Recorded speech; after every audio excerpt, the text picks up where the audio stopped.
Estación Central, confluencia de ideas y expresiones. Estación Central, con la opinión de los expertos. Buenas tardes, bienvenidos a Estación Central. Me da mucho gusto saludarlos a nombre de todo el equipo que conforma este programa. Soy Begoña Lomelí y les hago la invitación para que se queden con nosotros durante esta hora porque nuestro tema de esta semana es sistema de partidos o sistema de ciudadanos, hablando de la política, de la forma en cómo se ejerce, se manifiesta la democracia en nuestro país. Nuestro país tiene un sistema de partidos y bueno, pues es lo que vamos a cuestionar durante esta semana y en específico hoy con nuestros invitados que son académicos representantes de diferentes universidades. Su opinión es muy importante, así que la esperamos en nuestra línea telefónica 3030-5307 y tenemos también una alada sin costo, 01800-087-8807. Si usted maneja el Twitter y se le hace más fácil por ahí mandarnos algún mensaje, alguna colaboración, su opinión, bueno, pues lo esperamos. Ahí nos encuentra como @C7-Est Central. Así que estamos listos para iniciar esta Estación Central. Ya le comentaba yo que con representantes de diferentes universidades. Saludo con mucho gusto. Esta tarde nos acompaña el doctor Ricardo Miguel Flores Cantú. Él es director de la Escuela de Relaciones Internacionales y Ciencias Políticas de la Universidad Autónoma de Guadalajara. Doctor, bienvenido, buenas tardes. Muchas gracias, buenas tardes. Gracias. Gracias, también le damos la bienvenida nuevamente, nos acompañó la semana pasada y hoy está nuevamente con nosotros el maestro Cruz Alfonso Ibarra Rivas, docente de la UNIVA Campus Guadalajara. Buenas tardes, maestro. Bienvenido. Begoña, buenas tardes, muchas gracias por darme oportunidad de comparecer en este espacio tan importante. Gracias, al contrario, gracias por acompañarnos. También le damos la bienvenida al doctor Jaime Preciado Coronado, académico del Departamento de Estudios Sociopolíticos del CUSH de la Universidad de Guadalajara. Bienvenido, doctor, buenas tardes. Buenas tardes, muchas gracias y saludos a todos los... ¿qué será? ¿Videoescuchas? Ajá, ¿qué tal, eh? Sí, por sí, la sí. multiplataforma y cibernautas, porque también bueno, internet. a todos los Claro. que estén conectados. Muchas gracias, gracias doctor, bienvenido nuevamente. También le damos la bienvenida al doctor Jesús Ibarra Cárdenas, coordinador de la Maestría en Derecho Constitucional y Argumentación Jurídica del ITESO. Buenas tardes, doctor. Muchas gracias por la invitación, encantado de estar aquí en Estación Central. Al contrario, gracias a ustedes por su tiempo, por lo que nos van a compartir, sus opiniones, pues sean todos bienvenidos. La primera pregunta que tiene que ver con nuestro tema de sistema de partidos o sistema de ciudadanos es esto, es una pregunta cerrada. ¿Es necesario cambiar el sistema de partidos? ¿Sí o no? Doctor, ¿qué opina? ¿Sí o no? Gracias, muy amable. Bueno, yo empezaría un poquito de manera heterodoxa. La pregunta es cerrada, pero yo la quisiera abrir. ¿De plano? Porque es difícil en temas de humanidades y ciencias sociales manejar una lógica binaria. Sin embargo, yo creo que se pueden hacer planteamientos interesantes. Por ejemplo, si por cambiar el sistema de partidos vamos a entender abolirlo, yo creo que ni es viable ni es deseable. Pero si por cambiar el sistema de partidos vamos a entender una mejoría sustancial, un perfeccionamiento, yo creo que hay muchísimas cosas que hacer. Bien, ok. Si se me permite adelantar algo de lo que viene después, los partidos debieran estar bajo control ciudadano. Okay. Y se pueden hacer varias propuestas operativas de manera tal que, por ejemplo, ¿por qué no? Las listas de los candidatos no ser sometidas a un escrutinio previo a través de elecciones primarias. No me des ya la lista hecha. Ayúdame a formularla, dame la opción de que yo pueda participar en su formulación. Eso es lo que yo plantearía de inicio. Gracias. Muchas gracias, doctor Ricardo Miguel Flores Cantú. Por favor, maestro Cruz Alfonso Ibarra Rivas, la pregunta es cerrada, pero si la quiere abrir, ahora sí que un sí, pero no, todo se vale. ¿Cambiar el sistema de partidos? Bien, Begoña, puso mal ejemplo aquí en nuestro qué compañero caray. de la mesa. Begoña, la existencia de partidos es una expresión auténtica de la necesidad que tiene el Estado de organizar a aquellas personas que pretenden postularse para cargos públicos. Yo no estaría de acuerdo, yo no diría tajantemente que desaparezcan, cambiarlos. Yo diría someterlos a un orden. Tenemos un orden establecido, un orden legal, tenemos a partir de la propia Constitución y leyes secundarias, toda una reglamentación legal para someterlos. Lo que está ocurriendo en la práctica es que no han sido sometidos, no hay voluntad política, no hay recursos, o yo no sé qué está fallando. Yo no diría desaparecer, yo no diría cambiar. Hay que sostenerlos, pero hay que regularlos. Hay que aplicar la ley, en pocas palabras. Ok, bueno, muchas gracias, maestro. Por favor, doctor Jaime Preciado Coronado, ¿cambiar el sistema de partidos? Sí, mi respuesta sería un sí radical en términos de cambio de sistemas de partidos, por supuesto no en su desaparición, porque me parece que la vocación de los partidos políticos, que es por una parte la agregación de los intereses en plataformas, en programas que reúnan de manera colectiva determinados posicionamientos respecto a la vida pública, respecto a los problemas nacionales o locales, etcétera, pues es básico y no han estado a la altura. Tampoco en lo que se refiere a mejorar la calidad de la representación, porque pues hay una suerte de divorcio entre representantes y representados, y los partidos, sus estructuras dirigentes y los poderes que están detrás de ellos, pues han también generado que esa brecha se vaya cada vez ampliando más, y también porque los partidos no están más que al servicio de eso que hemos dado en llamar la partidocracia, es decir, las cúpulas dirigentes al servicio de determinados intereses sin que medie una relación auténtica con la ciudadanía y debatan con el interés general las propuestas particulares que implican los partidos políticos. Muchas gracias, doctor Jaime Preciado Coronado. Por favor, doctor Jesús Ibarra Cárdenas, ¿es necesario cambiar el sistema de partidos? Yo distinguiría entre el sistema de partidos y partidos políticos. A mí me parece que el sistema de partidos es adecuado en términos de que no hay solo un bipartidismo, aunque en ocasiones y en algunas regiones se acerca a ello, ni tenemos un pluralismo extremo como en otros países donde hay más de 15, 20 partidos políticos. Lo que coincido con lo que ya han comentado en la mesa es que lo que sí es urgente cambiar son los partidos políticos, no tanto las interacciones entre ellos.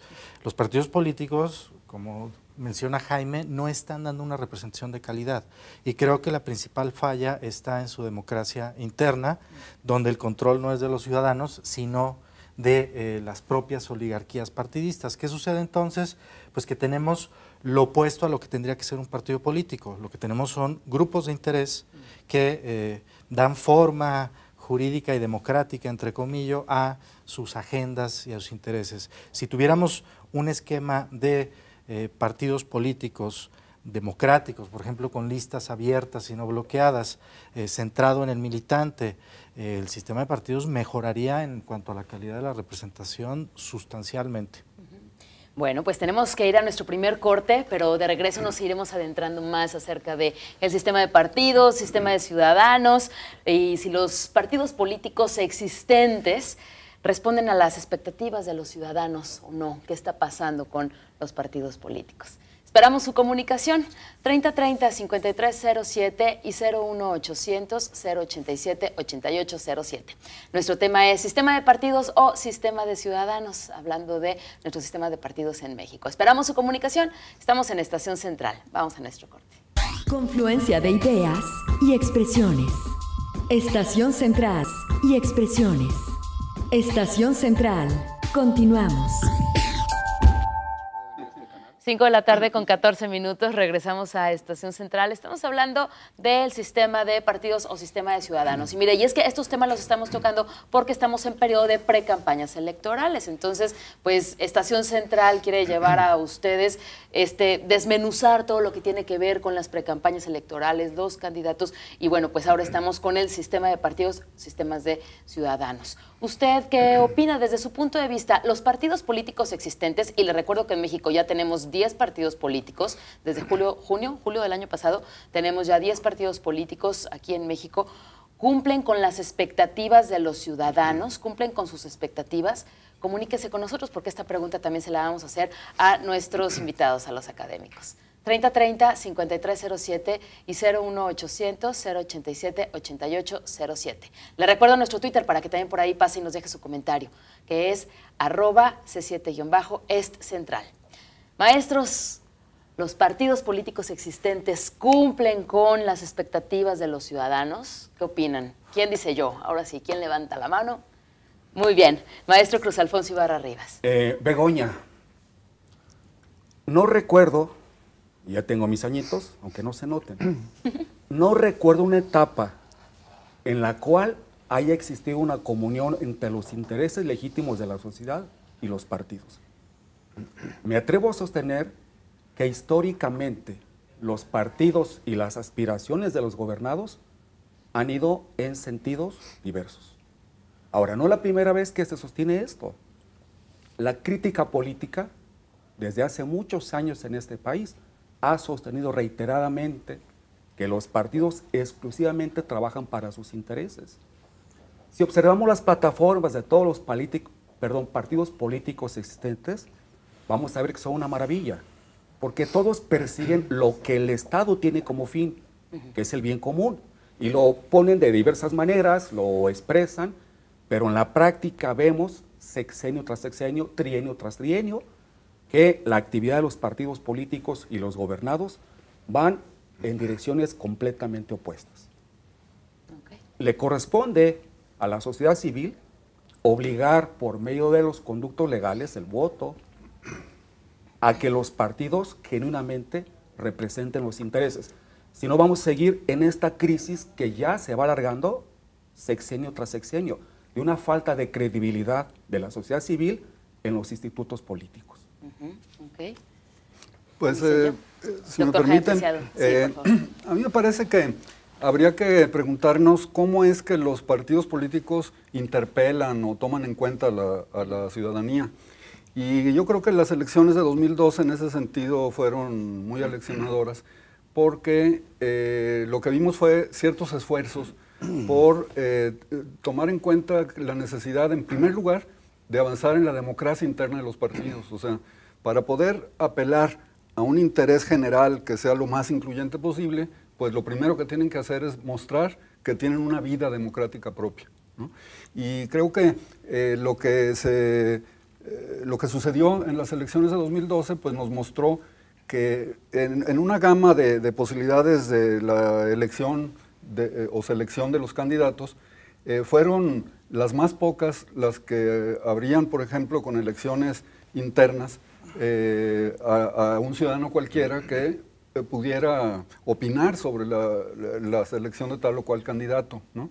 En algunos partidos se dio inclusive, recordemos, la necesidad, por ejemplo, de incorporar mecanismos de consulta como las encuestas, ¿no? Para definir qué candidato iba, para no dejarlo solamente en los estrechos límites de las estructuras partidistas.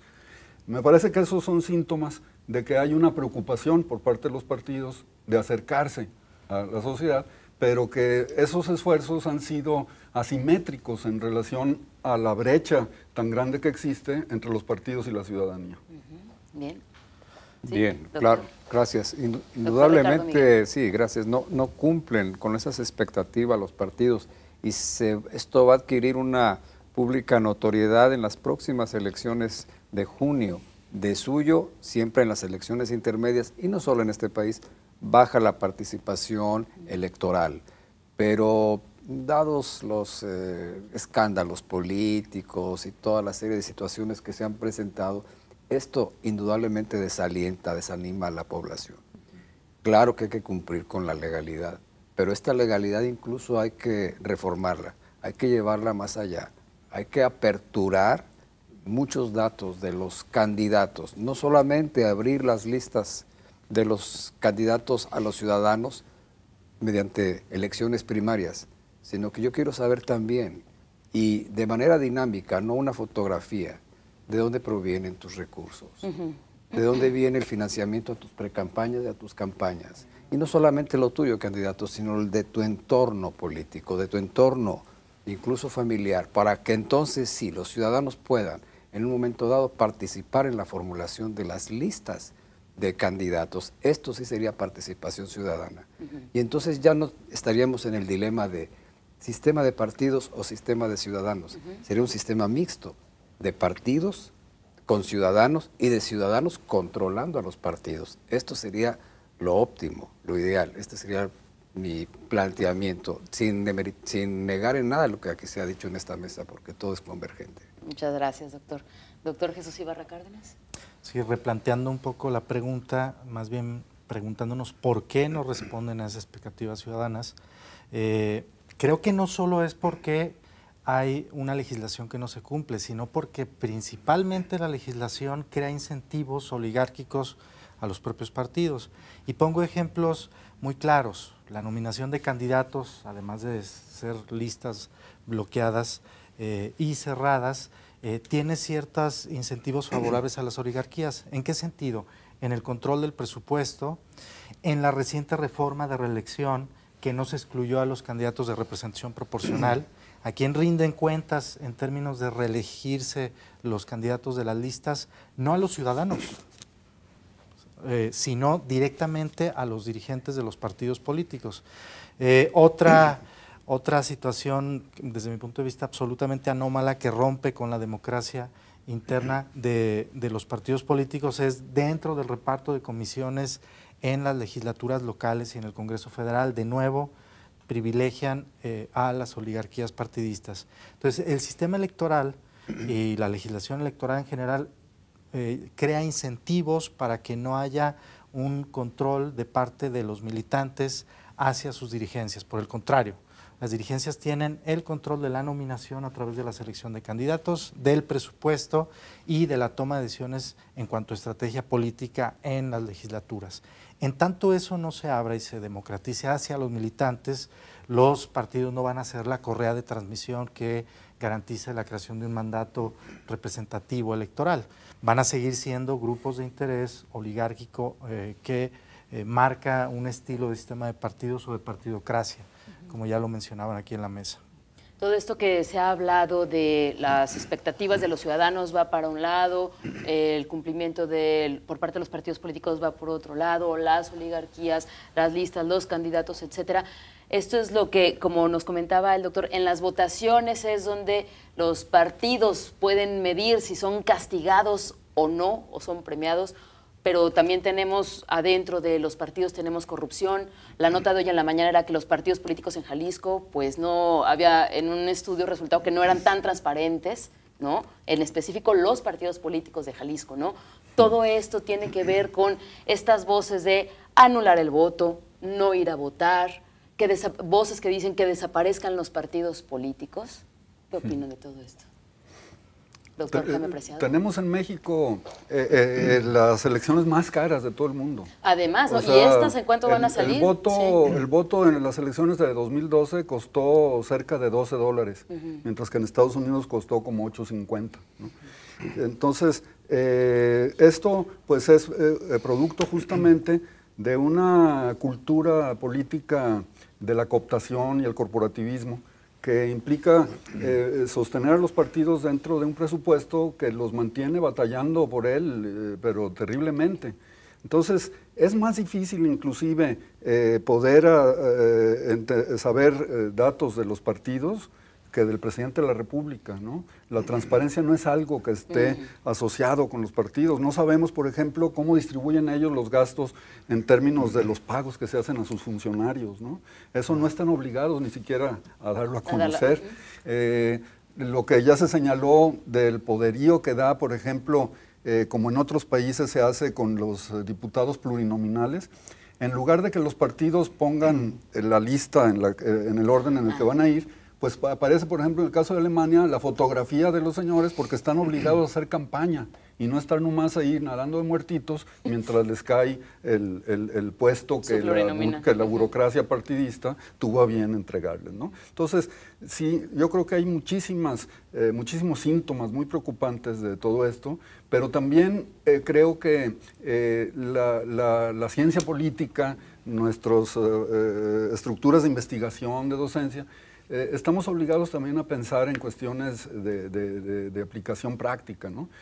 Acaba de presentarse, por ejemplo, hace cosa de 6, 7 días ahí en el Departamento de Estudios Políticos de la UDG, una excelente tesis sobre la democracia interna de los partidos, en el que hace el análisis de cómo se eligió a cada uno de los 300 diputados plurinominales, senadores, presidentes de la República, y la verdad es de que la balanza es pero absolutamente negativa, en el sentido de que pues el partido mayoritario el mecanismo que tiene para la elección de sus dirigentes es justamente lo que conocemos coloquialmente como el dedazo, en el que ni siquiera hay una participación colegiada de las propias autoridades de los partidos. Y muy pocas experiencias, se podrían contar casi con la mano, las que tienen que ver con elecciones internas abiertas, que sería, digamos, como el mecanismo más incluyente de los que conocemos para que los partidos tengan una relación con la ciudadanía. Bien, ¿alguna otra aportación antes de la Sí, Maestro Cruz Alfonso. gracias, muchas gracias. Me llama mucho la atención lo que sostiene aquí nuestro compañero. ¿Cuándo arribó México, o cuándo sostienen los estudiosos de la ciencia política del fenómeno político mexicano, cuándo arribó México a la democracia? Dicen algunos que cuando los partidos de oposición lograron tomar la presidencia de la República y algunas entidades federativas. Bien, a partir de hoy vengo oyendo un discurso recurrente. Cada que se les cuestiona por estas prácticas inmorales al interior de los partidos, cada que se les cuestiona, señalan, estamos perfeccionando la democracia. Es decir, ¿cuántos años tienen que pasar para que la democracia se perfeccione y para que los mecanismos de transparencia y rendición de cuentas, que ya los tenemos en demasía porque la legislación existe, ¿eh? No es de que vamos a legislar, no. Señores, la legislación está ahí. Todos los recursos públicos por principio deben ser auditados, todos, que tengan el origen que tengan. ¿Hasta cuándo vamos a echar a andar?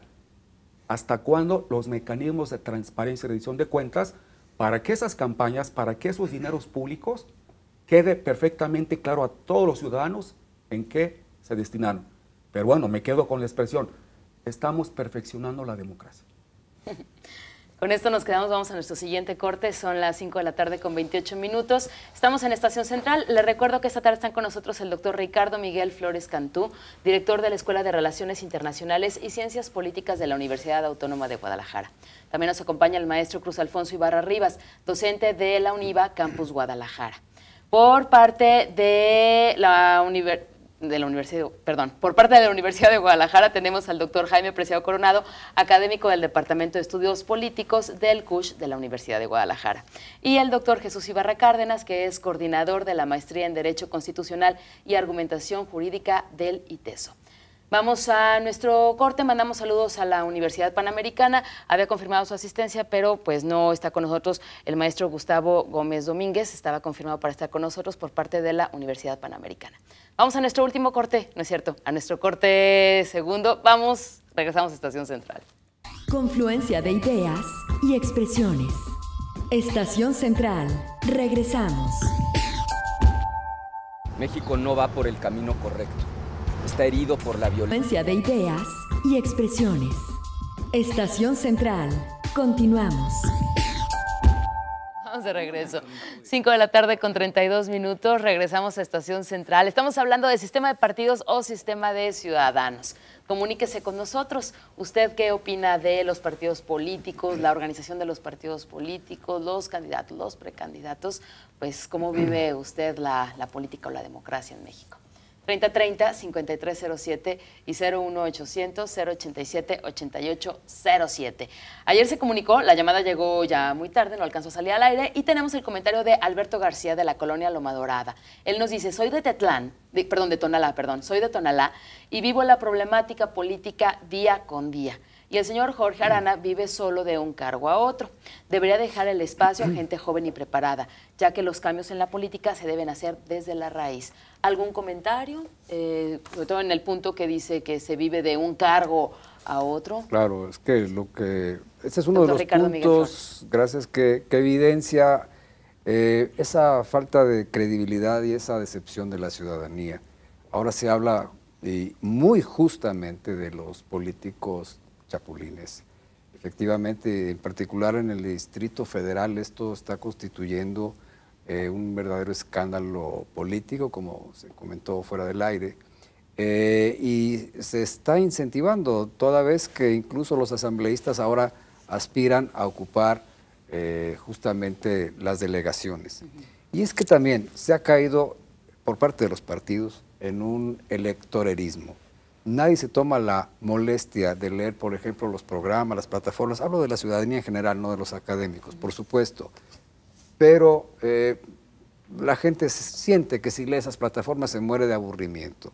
Y es que no hay grandes propuestas tampoco. Yo objetaría a estas alturas del partido aquello de una democracia sin adjetivos, no, con adjetivos mejor. Que haya democracia cultural, que haya democracia económica, no solo política, no solo electorera. Por eso tenemos 10 partidos cuyas plataformas no plantean grandes diferencias. Esto es parte de esa decepción, esto es parte de esa falta de participación ciudadana y propicia el llamado chapulinismo político, que es realmente impresentable. Lo va a tener la Real Academia Española de la Lengua, el chapulinismo, Sí, sí. ¿no? Ya ve que ya están metiendo también palabras como textear y cosas de esas, ¿no? Hablando de las reelecciones, ¿no? Que por los candidatos que se voten en estas elecciones, bueno, si son votados y ganan las elecciones, podrán ser reelegidos dentro de 3 años. ¿Desaparecerá el chapulinismo? Sí. Bien. Maestro Cruz Alfonso. Gracias, muchas gracias. El sistema político mexicano, ahora que finalmente ha aceptado esta figura jurídica de la reelección, se encuentra ante una oportunidad histórica de enmendar ciertas conductas. ¿Por qué sostengo esto? Aquel gobernante que pretenda ser reelecto en el cargo que está ocupando tendrá que dar buenas cuentas a los gobernados. Es decir, de alguna manera se le está otorgando al gobernado la oportunidad real de castigar con el voto. Si bien es cierto que no lo hacen en cada elección, cuando exista la oportunidad o ese funcionario público pretenda la reelección, aquí sí estará bajo el escrutinio público a ver cómo hiciste las cosas. Entonces yo creo que es una oportunidad muy valiosa que el sistema político mexicano ha implementado para que de alguna forma el ciudadano, el gobernado, tenga un arma para poder castigar con su voto a aquel funcionario que no cumpla con su enorme responsabilidad. Me llama mucho la atención el fenómeno del chapulinismo. ¿Cómo es posible brincar de un cargo a otro? Por amor de Dios, cada cargo público requiere de una enorme preparación y responsabilidad y espíritu de servicio. Calidades que no tienen estas personas que se le vienen brincando de uno para otro. No las tienen. Es imposible que sean todólogos. Hoy son diputados, mañana son presidentes municipales. El trienio que viene o el sexenio que viene aparecen como directores de una empresa, perdón, de alguna institución, órgano del Estado. ¿De qué se trata? ¿Son todólogos? ¿Son superpolíticos nuestros mexicanos? Entonces, aquí estamos ante la oportunidad de que el gobernado castigue efectivamente a aquel funcionario, a aquel gobernante que no cumpla cabalmente con su ejercicio. Sí. Doctor Jaime Preciado. Pues aquí me hicieron recordar lo que han intentado hacer las reformas políticas. Y uno de los argumentos que han aparecido desde que empezó el denominado proceso de ciudadanización, pues es el darle más poder al voto de las personas, ¿no? Me parece que estamos cayendo en una cierta simplificación de pensar como dos sistemas opuestos, el sistema ciudadano o el sistema político y de partidos. Sí. O sea, ellos son ciudadanos los que los están alimentando. Entonces, más bien es como una suerte de metáfora auxiliar, ¿no? De decir que los partidos sean más sensibles a los temas de la ciudadanía.